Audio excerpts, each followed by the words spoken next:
Right, muri Zimbabwe kusangana kwatukuita zvekare pano paHadzirare 263. Pano pandokuzivisai news updates ezvinhu zviri kuitika munyika yedu yeZimbabwe. Kana uri munyowani, make sure to subscribe or turn on that notification bell kuti pese pandinoramba ndichidzoka neamwe news updates uchange uri munhu wekutanga kunge uchimawana. Right, first update iyo yaProphet Chiwenga. Prophet Chiwenga vangaitaura mashoko vangaitaura pamusoro pavice president vemuno munyika yedu yeZimbabwe. Maupdates aya zvandinoita ndinoona sezvaari wogona update utazvorofika comment section. Kana walaika ulaikawo this video. Sikacha kusiyai mchiona video wapedza kuona video utazvorofika comment section. Insatirari ndiripa kuzivisai news updates ezvinhu zvakati siyanei zviri kuitika muno munyika yedu yeZimbabwe. Saka kuti tichionesai comment section. Prophet Chiwenga vataura chokwadi here kana kuti vatipotsei zvavanga vachiudza vice president muno munyika yedu yeZimbabwe. Ndatione first update.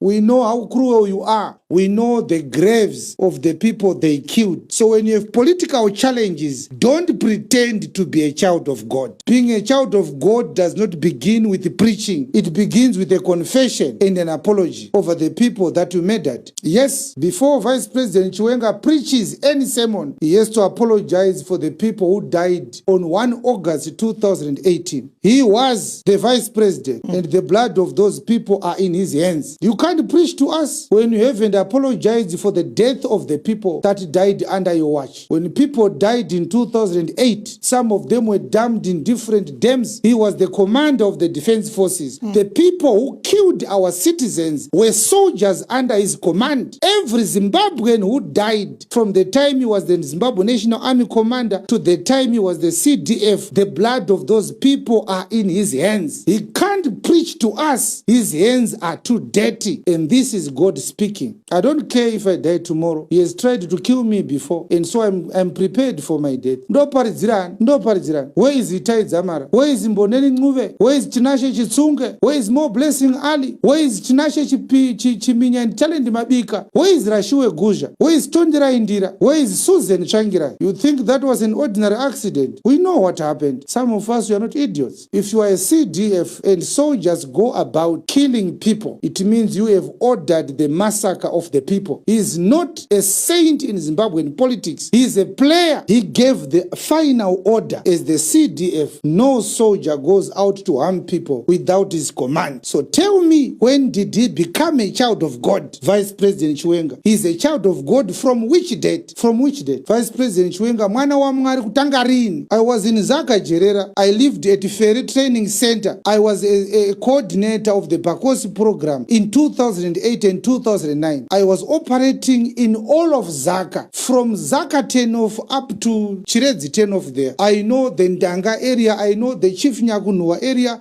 I know the Chivambu area, I know the Vengesai area, I know the Machiva area. I patrolled in the Malipati Complex area. I know that area. And one day as I was entering into the complex, I had forgotten something with my vehicle. I saw a Mitsubishi L200. It was light blue in color. So the gate into the Ferry Training Center complex, which is about 15 kilometers from Zaka Growth Point, 2 cars cannot pass through. Oh, okay. So we had to park our RBZ vehicle so that the army car would come. We could not stay at Flamboyant Hotel, which was our official residence, because it was too far from Zaka. So we decided to stay at the Ferry Training Center. So we shared classrooms with the army. I saw a Mitsubishi L200 with dead bodies and blood in the floor of that car. The soldiers who were there were going at night, taking opposition people in their houses. And when we left, they brought them at the center there, beat them up until they die, and then go wherever they were going to dump them. So the guy tried to talk too much to our driver, and I got suspicious. He's over friendly, unusually. What is he carrying inside that car? I saw dead bodies of Zimbabwean citizens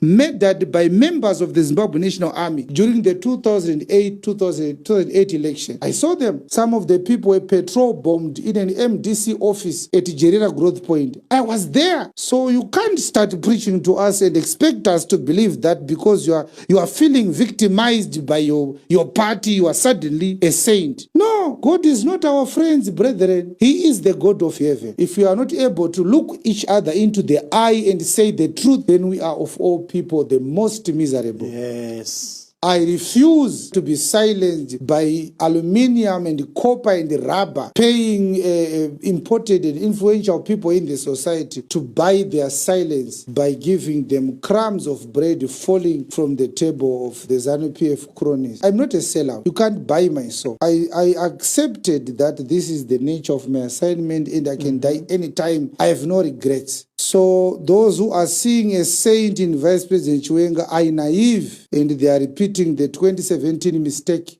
of being desperate for a leader without looking at the truth. Who rigged election on behalf of Mugabe when he lost elections to Tsvangirai in 2008? Was it not the army? Who was the army boss then? When did he become a constitutionalist? When? Mugabe was clear when he grew older. He said, I conceded defeat, but the army said, you can't surrender to Tsvangirai. We will take the presidency by force. And we all saw what happened, the force that we were subjected to. We have so many graves in Zimbabwe of people murdered by the army that was under his command. His repentance shall require him to confess and apologize to the Zimbabwean people. Without that, murukupembedza ng'anga inobata amai. I don't see a different leader between him and President Mnangagwa. To me, they are different faces of the same coin. He is not a savior of Zimbabwe. I almost died at his command. The people who tried to kill me in Mashingo were sent by him. One of them talked to us, and he told us without knowing that he was talking to us. So if he was willing to kill me because I criticized him, who do you think he will spare if he becomes the president? When a nation has been under a tight situation for too long, they look for salvation from everyone. Have you ever seen a young one of a bird which is hungry? Even if it's a leaf falling from the sky, it will open its mouth.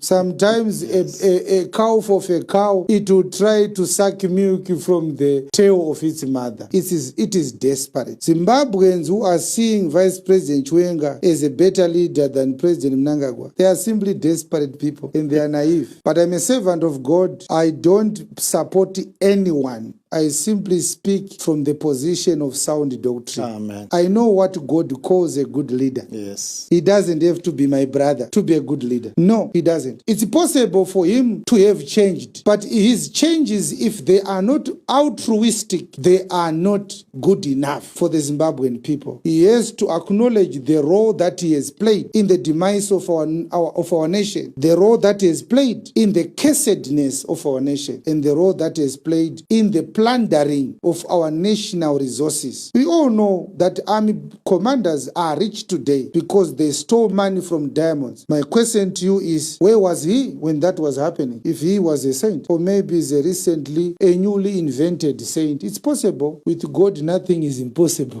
We welcome the coming in of a new saint from the ZANU-PF camp. But as a man of God, there are standards to be met. His hands are too dirty for him to be called an alternative to the current pandemonium we have today. The conundrum of Zimbabweans needs something more transparent than what you are talking about. Kune tsuma inoti iyo shumba yakashaya nyama inodya uswa.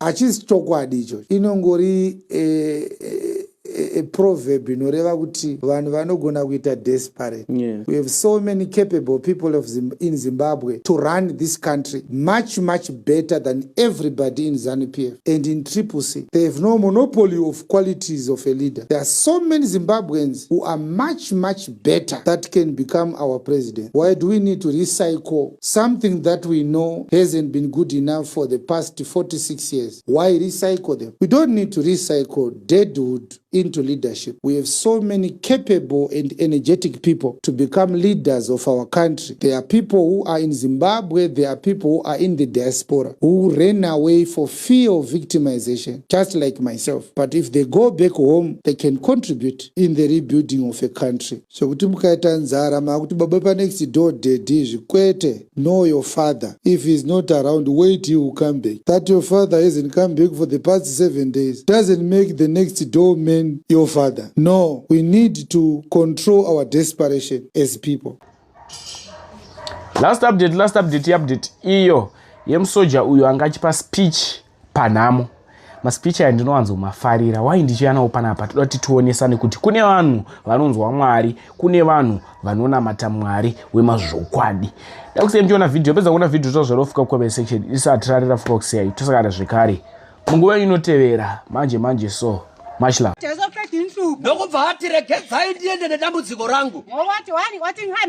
Kuna Jesu anopedza matambudziko. Ndokubva avamba rwendo akaenda kuna Jesu. Ndokubva asvika pane vadzidzi. Ndokubva ati vadzidzi ndine mwana ane dambudziko. Bhaibheri rinoratidza kuti vadzidzi ndokubva vatadza kupedza dambudziko. Ndati vadzidzi ndokubva vatadza kupedza dambudziko. Nokuti anopedza dambudziko ndiJesu. Ipapapa pane zvaiparidzwa kuti dzimwe nyaya dzedu hadziperere kuvanhu but dzinoperera pana Jesu. Ndati nyaya dzedu dzinoperera pana Jesu. Hatisi kuti vadzidzi havana simba bodo, but chiri kuita kuti vakundikane inauye kuti Jesu achiripo ende pane zvaari kuda kuparidza kuti nyaya dzenyu dzinoperera pana Jesu.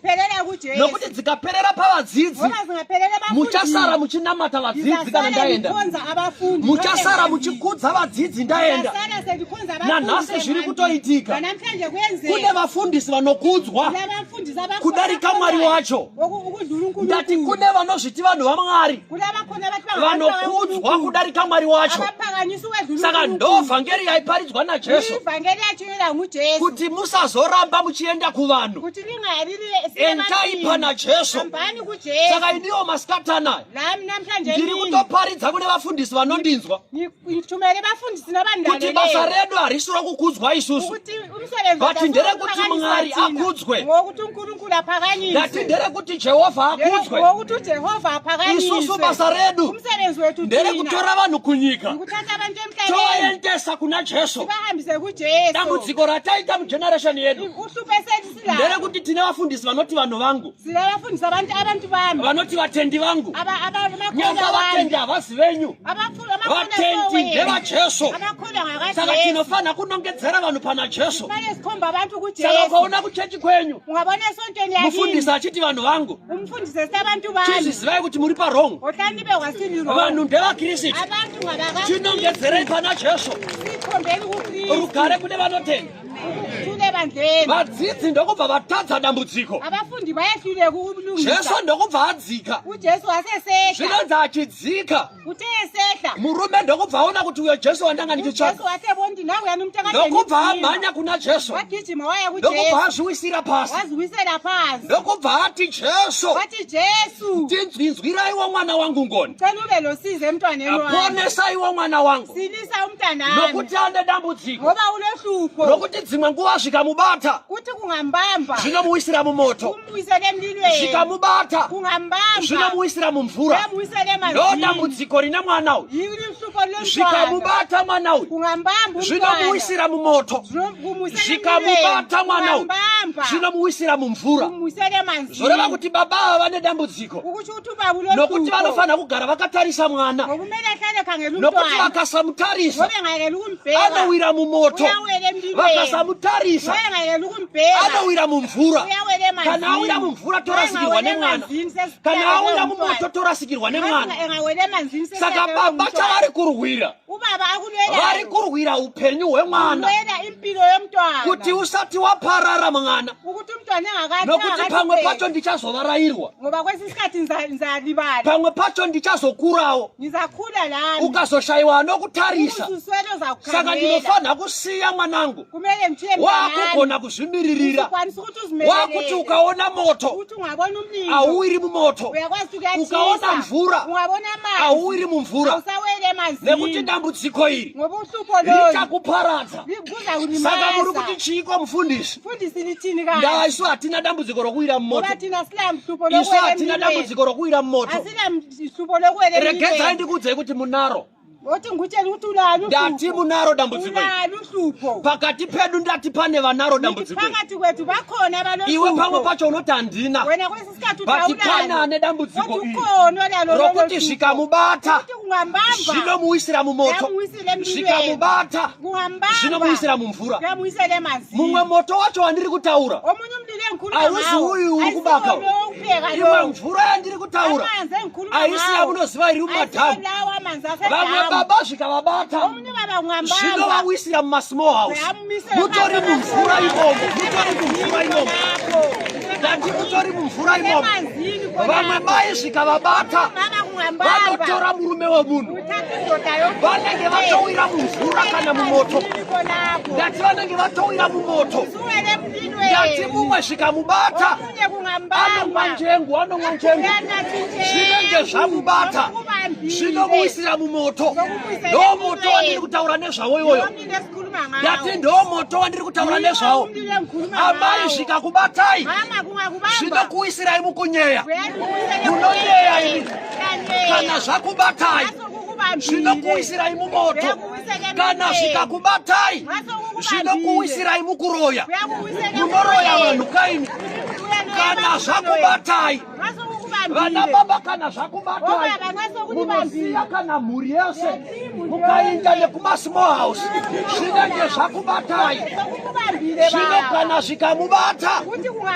saka ndauyawo somushumi ndauyawo sababa vane hanya nemwana kuti Jesu nzwiraiwo mwana wangu ngoni nekuti kana zvikamubata zvinomuisira mumoto kana zvikamubata zvinomuisira mukunyeya kana zvikamubata zvinomuisira mune zvakashata mabiro ababa ava zvinenge zvavabata baba ava abiava bati kana zvikavabata vanongoona vava neshafero yekubasa zvinenge zvavabata ndati zvinenge zvavabata baba ava mukavaona vakumisa mukadzi womunhu ivo havamisi mukadzi womunhu baba bati kana zvikavabata ndati kana zvikavabata zvinovawisira mukudaro ndati kana zvikavabata imi mai muri raiti imi hamumbonyimi bati kana zvikakubatai munonyima kana nesoti zvinenge zvakubatai ndati kana zvakubata saka ndiri baba vauyawo ndauyawo nemwana wangu kuti Jesu mwana uyu kana zvikamubata zvinomuisira mumoto kana zvikamubata anopedza dzinza rese ndati kana zvikamubata imi hamuboroi baba inu hamusi urambopedza vaningina venine vasikoma inu bati kana zvikakubata kana zvikakubatai zvinokuisirai mukubata mishonga kana zvikakubatai zvinokuisirai kung'anga tinokuonai makuushira makuti sekuru kukamwana kasina kana 30 years munenge makukati sekuru makuombe zvinongoitika kana zvakubatai ndati zvinenge zvakubatai imi muri right imi muri right nda baba vataura zvakanaka vakati dzimwe nguva zvikamubata mwana uyu zvinomuisira mumoto dzimwe nguva zvikamubata zvinomuisira mumvura zvava kuti zvinotoita zvekuuya chihure chinoita zvokuuya baba chinenge chisimo chinotoita zvekuuya rugare kune vanotenda rugare kune vanotenda ndonzwikwa here vanamai ukangoona wakuti wagumbo panze gumbo mumba zvakubata iwo uri right zvinenge zvakubata kana zvikamubata mai ava vanofeva zvisingaiti kana zvikavabata vanonyeya ipapa apa chatokuisa panapa uratotora nyuzi zvakubata kana zvakubata ndati kana zvakubata zvinokutoresa nyaya dzeparufu mufunge hatinamboguta isu ungauya kuzoguta kuno kana zvakubata ndati kana zvakubata ndo zvazvinokuitisa iwe umbofariri kudya nyama yavanhu iwe bati unoidya kana zvakubata ndati unoidya kana zvakubata usatsikitsira ndiri kureva iwe khangela ngapha khuluma lawe kana zvikakubata akungakubamba kana zvikakubata yamai ngasokufikile kana zvikakubata ngasokufikile kana zvikakubata ngasokufikile mama munovenga kana vamwene venyu uzonda lo mama zali imbali nemiwo mama zala munovenga muroora kana zvikakubata kana zvakubata ngasokulibambile kana zvakubata ngasekulibambile saka ndauya usamfundisi sembuye njengomfundisi kuti vana ava kana zvikavabata ukuthi lava bantwana zvinovawisira mumoto uyisele dzimwe nguva zvikavabata kwesinye isikhathi zvinovawisira mune zvinouraya kuyabuyisela entweni ezibulalayo njengu inonakidza uchiimwa nhasi injengu imnandi nxa uyinatha namhlanje but unenge uchitofa uyabunathi Ndati unenge uchitofa uyabunathi slow poison ndati unenge uchitofa uyabusifa unoona kamudhara kakasitika kakada anoita 10 minutes munhu akada uyabata 10 minutes ezikethi umuntu ethe kana zvamubata ngasokulibamba kana zvamubata ngasokufikile kana zvikabata vamwe baba panapa ungabata umntu baba la vanotangira muri bhawa kusvika pabhawa ubhaqalele umnikazi webhawa ibhawa lingakavuli kana zvamubata ngasokulibamba kana zvamubata baba hadzoki kumba kana zvamubata ngasokulibambile ubaba akaphenduki kukanganwa rodhi yekumba kukanganwa zvinenge zvakubata sokukubambile baba ndati zvinenge zvakubata sokukubambile baba asi masikata anayo kodwa namhlanje mina tina jesu wandauya naye ngisibuye lo ndati Jesu tina jesu wandauya naye lo Jesu engibuye tina jesu wandauya naye Jesu engibuye naye anoti vakadaro uthi abanjalo anovanatsa uyabalungisa vakadaro anovanatsa abanjalo uyabalungisa hana kutienda kuna mufundisi ndati pana jesu pana jesu ndati handei pana jesu asambeni kuJesu ndati nevanhu vakaenda pana mufundisi ndobva vagumira pana jesu yasina abantu Ndokubva ababalekele vatadza kusvika bafundisini pana bayafike Jesu kuyafika kuJesu pandira kuti tikusvitse pana jesu namhlanje mfuna ukufikisa kuJesu nesu vafundisi vari pano lathi bafundise ngatisvitsei vanhu pana jesu ngatisvitsei vanhu pana jesu asifikise nabantu ndati ngatisvitsei vanhu pana jesu asifikise nabantu kuJesu tapedza kudya zvegumi zvenyu sesiqedile ukudla kwechumi sesikuhambisa kuJesu tokusvitsai pana jesu sesikufikisa kuJesu tisangoita vanoti basa rokungodya mari dzenyu singayenzi ukudla